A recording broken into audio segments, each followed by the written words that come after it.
Let's be honest with each other.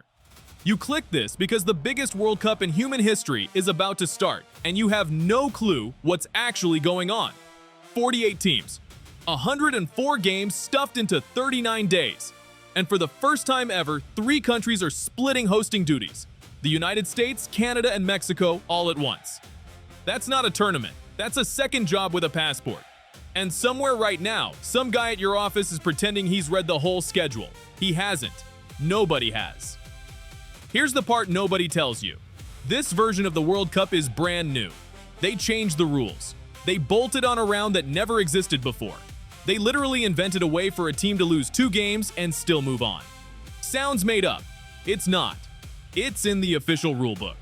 So here's the deal.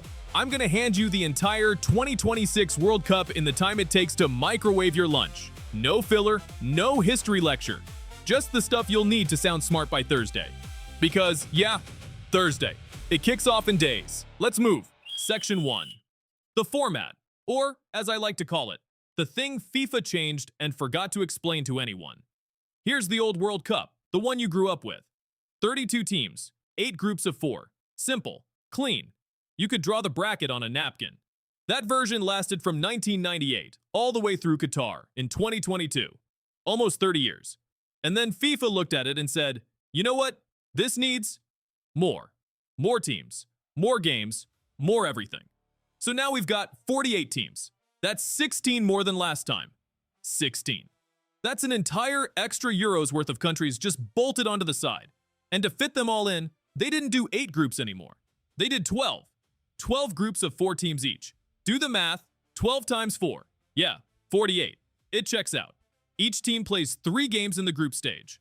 1 against everybody else in their group. Standard stuff. Win gets you 3 points, a draw gets you 1, a loss gets you a long flight home. You know the drill. Here's where it gets interesting. In the old format, you finish top 2 in your group, you advance. Finish 3rd, you're done. Pack your bags. Brutal, but clean. Everybody understood it. Not anymore. Now, the top 2 in each group go through. Sure, that's 24 teams. But then they take the 3rd place teams from all 12 groups, line them up, and the 8 best ones also advance. 8 out of 12. So finishing 3rd is no longer a death sentence. It's more like a yellow light. Let that sink in for a second. There is a real mathematical path where a team loses 2 of its 3 group games, sneaks through as a 3rd place team, and keeps playing. Lose most of your games, still make the knockouts. In what other sport does that fly? Imagine telling a kid that. Yeah, buddy, you lost most of the season, but vibes were good, so you're in the playoffs. That was the loop I promised you up top. There it is, paid in full. So now 32 teams make it to the knockouts. 32. That's double what advanced in Qatar. And because 32 teams suddenly need somewhere to go, FIFA invented a brand new round that has literally never existed in World Cup history. They call it the round of 32. It slots in right before the round of 16 you already know. So the ladder now goes. Round of 32, then round of 16, then quarterfinals, then semifinals, then the final. 1 extra rung on the ladder.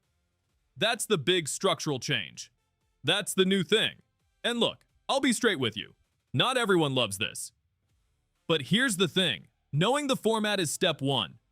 Knowing when and where all this chaos actually happens, that's where most people completely lose the plot. And that's exactly where we're going next. Section 2. The when and the where. Because 104 games across 3 countries isn't a schedule. It's a logistics nightmare with a soccer ball. Let's start with the date that matters. June 11th. That's the opener. And FIFA did something poetic here. The very first game of this whole circus kicks off in Mexico City, at the Estadio Azteca. If that name rings a bell, good. That stadium is hallowed ground. Pelé won a World Cup final there in 1970. Maradona scored the hand of God and then the greatest goal anyone's ever seen there in 1986. And now, in 2026, it becomes the first stadium on the planet to host games at 3 different men's World Cups. 3. No other building can say that. They start the whole tournament in the one place that's already seen everything. Chef's kiss. The opening match itself, Mexico versus South Africa, host nation kicks it off in front of their own crowd, which is roughly 7,000 feet above sea level, so good luck breathing, South Africa. Then it cascades fast. The next day, June 12th, the other 2 hosts get going. Canada opens up against Bosnia and Herzegovina in Toronto, and later that same night, the United States plays its first game against Paraguay out in Los Angeles. So inside about 30 hours, all three host countries have kicked off on home soil. They planned that. That's not an accident. Now, the group stage. That's the opening buffet. All 48 teams, everybody playing their 3 games. It runs from June 11th through June 27th. About 2.5 weeks of non-stop football, where some days you'll have games stacked basically back-to-back across different time zones. You will not see all of them. Don't even try. Pick your team, pick a chaos game, and let the rest wash over you. Then, June 28th, the knockouts start. That's the new round of 32 we just talked about. Single elimination from here on. Win or fly home. No more. Ah well, points for trying. The round of 16 picks up around July 4th. Yes, on America's birthday, the host country gets a knockout round as a present. Then quarterfinals, then semifinals. Here's where the geography gets fun. The 2 semifinals are split between 2 absolute monsters of stadiums. One's in Dallas at the place they normally call AT&T Stadium, the one with the video board so big it has its own weather. The other semi is in Atlanta at the Mercedes-Benz Stadium, the one with the roof that opens like a camera lens. Both are American football cathedrals being temporarily converted for the real football. They're literally relaying grass and covering up sponsor logos to make FIFA happy. The third place game, the match nobody has to be in but somebody has to play. That's down in Miami. And then the final, July 19th. MetLife Stadium in New Jersey, just outside New York City. 82,000 plus seats. Although, fun bureaucratic detail, during the tournament, FIFA won't let you call it MetLife. Sponsorship rules. So officially it becomes New York, New Jersey Stadium. They'll cover up the MetLife signs and everything. Big company pays for the name. FIFA tapes over it for a month. Beautiful pettiness. Oh, and the final's getting a halftime show. An actual Super Bowl-style halftime show, which the World Cup has basically never done. Coldplay's helping put it together. So whether you wanted Chris Martin at your soccer final or not, you're getting him. Now let me zoom out on the map, because this is the part that breaks people's brains. 16 host cities. 11 of them in the United States, 3 in Mexico, 2 in Canada. They stretch from Boston on the East Coast all the way to Vancouver, up in the Canadian Northwest, down to Guadalajara in central Mexico. That is thousands of miles. Teams and fans are going to be racking up frequent flyer miles like it's a full-time hobby. Imagine your group puts you in Mexico City one game, then a flight to Seattle for the next. The jet lag alone could decide a match. And here's a quietly huge thing most casual fans miss. Because there are 40 more games than Qatar, FIFA jacked up the prize money. The total pot is up about 50% from last time. Every single team that qualifies is guaranteed millions just for showing up before they kick a ball. So even the underdog nation that loses all 3 and flies home, they're flying home a lot richer. 48 teams all getting a check. That's the expansion in a nutshell. More teams, more money, more everywhere. So now you've got the format and the calendar. You know the what, the when, and the where. But there's one question we haven't touched, and it's the one your friends will actually argue about at the bar. Who's gonna win this thing? And why is this particular World Cup weirdly hard to predict? That's next. Section 3. The big question. Who actually wins this thing? And why is this World Cup specifically a genuine coin flip dressed up as a sure thing? Let's start with the safe answer, the one everybody gives. The usual suspects are loaded again. Spain rolls in as the reigning European champions, and they play this hypnotic pass-you-to-death style that makes other teams look like they forgot their cleats. France has a frightening amount of talent and basically reloads every 4 years, like nothing happened. Argentina are the defending world champions. They won it all in Qatar in 2022, and a certain number 10 you may have heard of made it the storybook ending of his career. Brazil, England, Germany, Portugal. They're all in the conversation, like they always are. If you bet on one of those, you won't look stupid. You'll just look unoriginal. But here's where it gets interesting. And this is the part I actually want you to walk away with. This World Cup has a wild card baked right into it, and it's the thing we've been circling this whole time. Heat and altitude. We're playing in June and July across North America, in a bunch of cities that get genuinely brutal in the summer. Some of these games are going to be played in conditions where the ball moves different, the players gas out faster, And that gorgeous, intricate passing style. It melts. Literally. You can't press for 90 minutes when it's 100 degrees and you're a mile above sea level in Mexico City. The thin air doesn't care how many trophies you've won, so the teams built on relentless energy might cook themselves.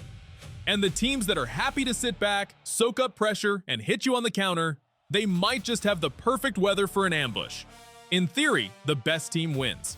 In practice, the team that handles a furnace at altitude might win. Those aren't always the same team. That's the gap where chaos lives. Then layer in the new format. Remember, 32 teams make the knockouts now. That's an extra round, the round of 32, before the part you usually start paying attention to. Every extra knockout game is one more 90-minute window where a big dog can have one bad night, run into a hot goalkeeper, and get bounced on penalties. More rounds means more landmines. The expansion didn't just add teams, it added more chances for the favorites to trip. And don't sleep on the hosts. Home advantage at a World Cup is a real, measurable thing. The crowd, the familiar beds, no jet lag, referees who are only human and can feel 60,000 people screaming. Mexico opens the whole show at the Azteca with the altitude in their pocket. The United States gets to play knockout games in front of its own fans.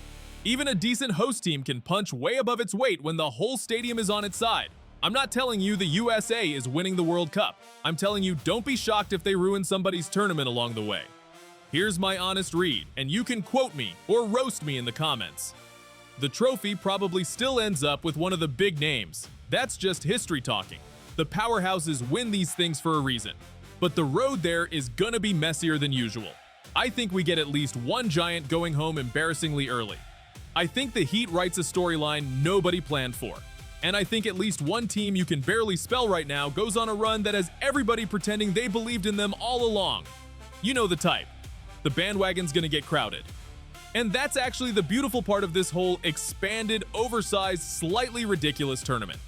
48 teams means 48 sets of fans who showed up believing this is their year.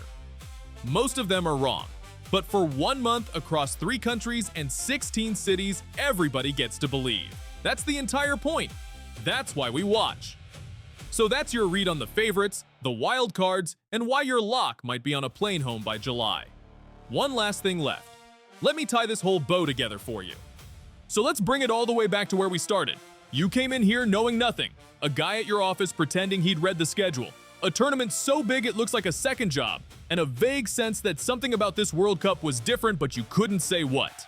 And now, you can run the whole thing in one breath. 48 teams, 3 hosts, the United States, Canada, and Mexico, splitting it for the first time ever.